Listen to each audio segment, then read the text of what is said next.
با سلام. توی این ویدیو تصمیم داریم تعویض رم دستگاه دل اینسپایرون 3520 رو آموزش بدیم. برای این کار دستگاه باید خاموش باشه و باتری رو از دستگاه خارج کنیم. در صورتی که باتری رو دستگاه باشه، برق داخل مادربرد وجود داره و ممکنه به دستگاهمون آسیب برسونه. خب برای این کار دستگاه رو برمیگردونیم.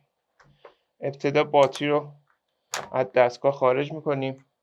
رم این مدل دستگاه زیر کیبورد دستگاه قرار داره که دستگاه رو برمیگردونیم و شروع میکنیم به باز کردن کیبورد دستگاه.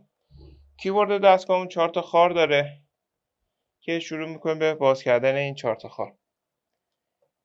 رم این مدل دستگاه رم DDR3 هستش که در پایان ویدیو نحوه خرید این کالا رو هم توضیح دادیم.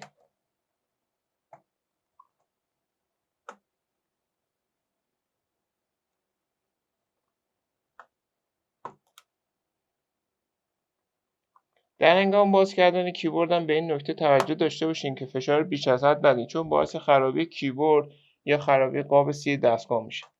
در هنگام باز کردن هم فشار بیش از حد ندید، چون باعث پارگی فلت کیبورد دستگاه یا خرابی سوکت کیبورد دستگاه میشه که اینو جدا میکنیم به این صورت.